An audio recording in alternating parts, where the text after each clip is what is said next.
हम सभी लोग अवगत हैं कि विकसित भारत जी राम जी अधिनियम 2025 आया और यह अधिनियम जो है मनरेगा अधिनियम को रिप्लेस करेगा। और अभी इसमें इसके लिए तैयारी की जा रही है। इसके काम करने के लिए 1 अप्रैल 26 से जी राम जी के तहत काम प्रारंभ हो जाएगा। इसमें जो 10 महत्वपूर्ण बात है,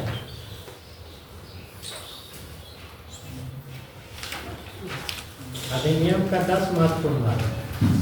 उसके पहले हमें बताना चाहेंगे इसके अंतर्गत 4 तरह का कार्य होगा: जल सुरक्षा एवं जल संरक्षण, ग्रामीण मूलभूत एवं आजीविका, क्लाइमेट रेजिलेंस और प्रतिकूल मौसम घटनाओं से निपटने के लिए जो आवश्यक कार्य होंगे वो है। ग्रामीण मूलभूत एवं आजीविका अवसंरचना में विभिन्न तरह के जो लोकल वर्क होते हैं, जैसे सड़क हो गया, नाली हो गया, मिट्टी का काम हो गया, ये सब होगा। जल सुरक्षा, जल संरक्षण में जो तालाब, आहर, पोखर का जो कार्य होता है, और इसी के तहत आएगा आपका वृक्षारोपण का कार्य। क्लाइमेट रेजिलेंस में आपका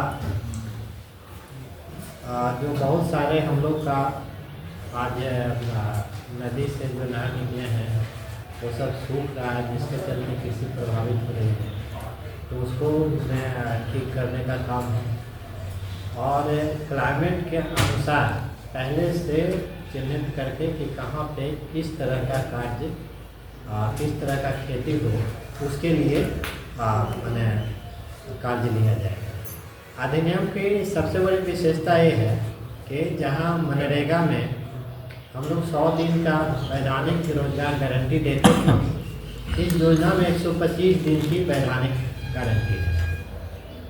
विकसित ग्राम पंचायत प्लान के लिए सभी कार्यों को विकसित Bharat national rural infrastructure stack में एकीकरण किया जाएगा। मैंने प्लान पहले भी ग्राम पंचायत से बनता था, आज भी ग्राम पंचायत से बनेगा, लेकिन उसको नेशनल रूरल इंफ्रास्ट्रक्चर स्टैक में एकीकरण किया जाएगा। और इसी के तहत बता दें कि अभी युक्त धारा ये बनाया गया है, पोर्टल है, उक्त धारा पोर्टल पे ग्राम पंचायत में दी गई सभी प्रकार की योजनाओं को इसमें एंट्री किया जाएगा। जो मुख्य फोकस 4 चीज़ का है वो हम बता चुके हैं: जल सुरक्षा, ग्रामीण इंफ्रास्ट्रक्चर, आजीविका से संबंधित इंफ्रास्ट्रक्चर, मौसम से निपटने हेतु विकास मानदंड जो है इसको ABC कैटेगरी में बांटा जाएगा और इसको PM गति शक्ति के साथ इंटीग्रेट किया जाएगा। 5वां है राज्य सरकारें बुआई कटाई के चरम मौसम को ध्यान में रखते हुए प्रति वर्ष कुल 60 दिनों की अवधि के लिए अधिसूचना जारी करेगी, जिनके दौरान इस अधिनियम के अंतर्गत कार्य नहीं किए जाएंगे। मतलब ये चेंजेज है उससे जो कटाई बुआई का पीक आवर होगा उस समय जी राम जी के तहत काम नहीं होंगे। 60 दिन का अवकाश रहेगा 365 दिन। केंद्र प्रायोजित योजना जिसमें केंद्र और राज्य का हिस्सा 60-40 होगा और उत्तर पूर्वी और हिमालयी राज्यों में 90-10 होगा। इसको आप ऐसे समझिए कि पहले जो मनरेगा में कार्य होता था उसमें मजदूरी वर्ग में 100% भारत सरकार देती थी और जो सामग्री मद होता था उसमें 75% भारत सरकार का था, 25% राज्य सरकार देती थी। ये चेंजेज है इसमें। केंद्र सरकार वस्तुनिष्ठ मानदंडों के आधार पर राज्यवार मानक आवंटन तय करेगी। अतिरिक्त खर्च राज्य सरकार को उठाना होगा। मतलब आवंटन तय करेगी भारत सरकार।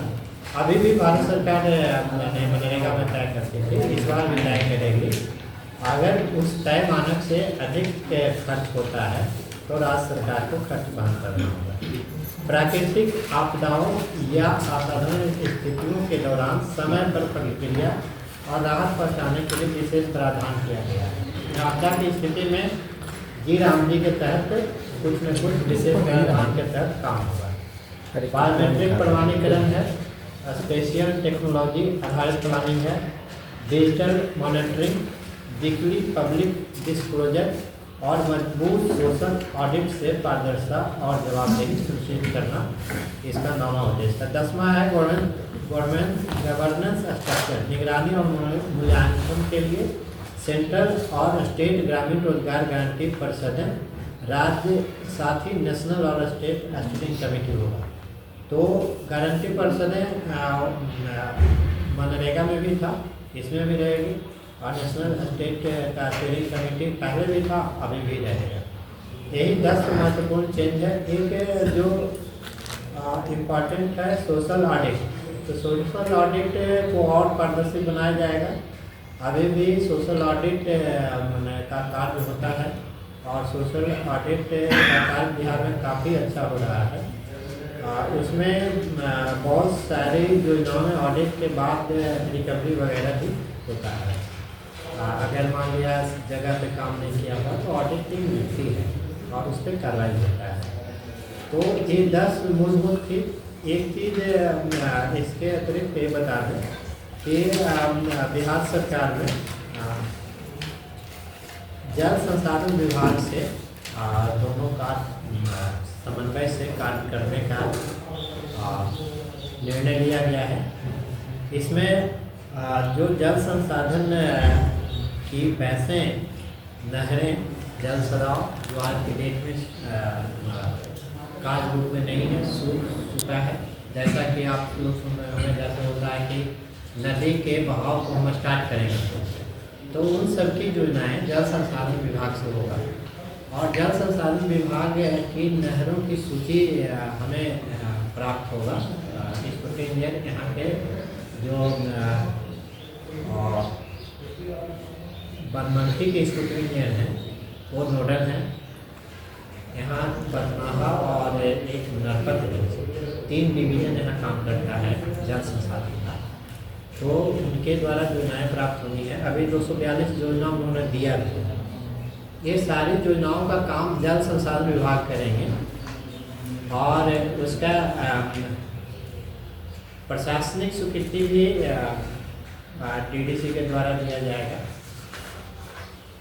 जो मानक है उसके 1 करोड़ तक डीडीसी को दिया गया है, उसके बाद डीएम कर करेंगे। लेकिन भुगतान जो भी होगा फर्स्ट सिग्नेटरी स्कूटी इंजीनियर जल संसाधन होंगे और सेकेंड सिग्नेटरी डीडीसी होंगे। इसमें एक प्रावधान किया गया है। और जो योजनाएँ आएंगी उनसे सभी को युक्त धारा पे पंचायत के माध्यम से चलाया जाएगा। ये महत्वपूर्ण बातें हैं और ये सारे चीज़ की कॉपी आपको ये सब सारा चीज़ जो भी है वो हमने प्रोवाइड कर दिया है।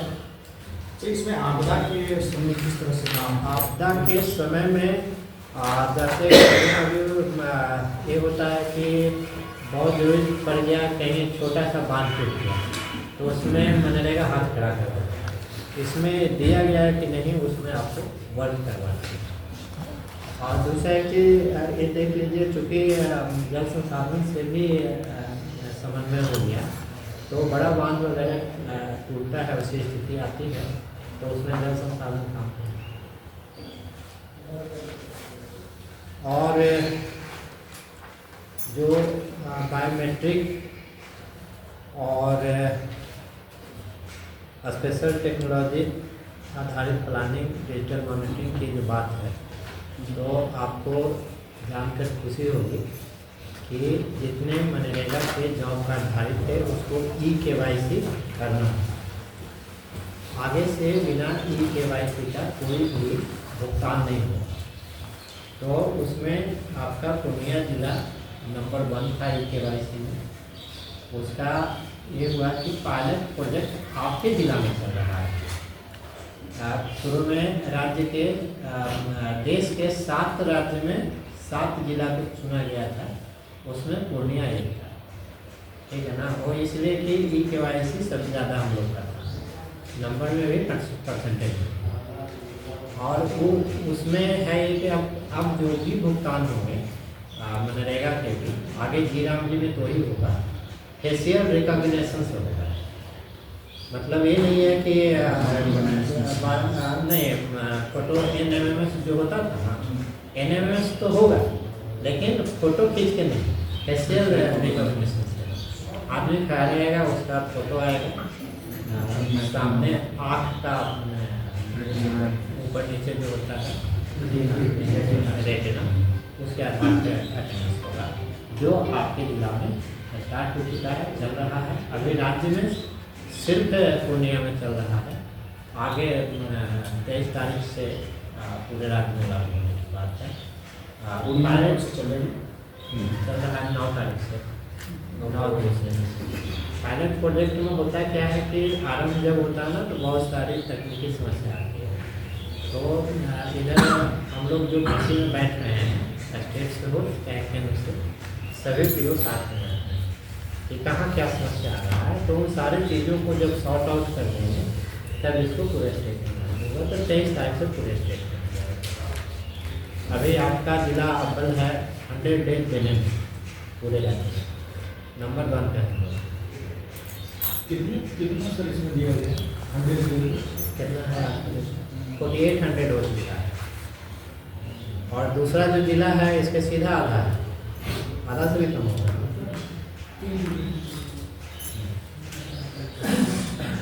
मतलब 100 दिन रोजगार मिले में पूर्णिया ठीक। हाँ, हम लोग इसको करवाए हैं। E-KYC का तो E-KYC तो नंबर 1 पे है, इसके चलते पायलट पे चल रहा है। और 26 जनवरी को जो 2 रोजगार सेवक को दिए थे, इसी पे दिए थे प्रशस्ति पत्र, तो हम लोग कार्रवाई भी करते हैं, तो अच्छा काम कर रहा है तो प्रशस्ति पत्र दिए। इसमें से जल संसाधन विभाग को थोड़ा जो नदी में गाद वगैरह की समस्या है वो सभी है, ये सब करेगा। उसको भी साफ। हाँ, पूरा नहर नदी सब इसमें दिया है। उसमें तकनीकी स्वीकृति का दिया है 15 लाख तक सहायक अभियंता, 1 करोड़ तक कार्यपालक अभियंता, 20 करोड़ तक अधिक प्रशिक्षण अभियंता। प्रशासनिक स्वीकृति में 1 रुपया का भी होगा तो DDC के पास आएगा, और 1 करोड़ से ऊपर जब आएगा तो DMC के पास आएगा। वो सब इसमें सर 242 योजना मतलब तैयार की गई है लघु संसाधन वाला, वो लिस्ट अभी 242 का है जिला का। हमने वो अपने क्षेत्र का दिए हैं, पूरे जिला का अभी बढ़ेगा, अभी दिए नहीं। मतलब लघु जल संसाधन का तीनों जो लघु जल संसाधन का नहीं, सिर्फ जल संसाधन। जल संसाधन का 3 डिवीजन है।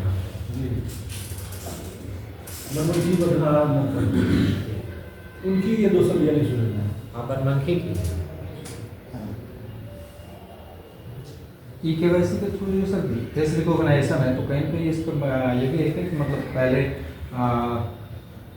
कहीं कुछ ऐसा पकड़ाया था कि जिसके कारण से E-KYC और फेस रिकॉग्नाइजेशन के तहत इसका काम चालू किया गया है?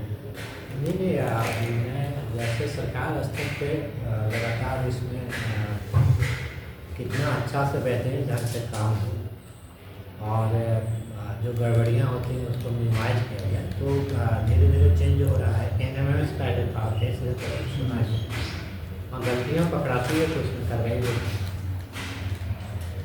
और जैसे हम लोग पकड़े थे उसको टर्मिनेट की, नाश्ता चल रहा है।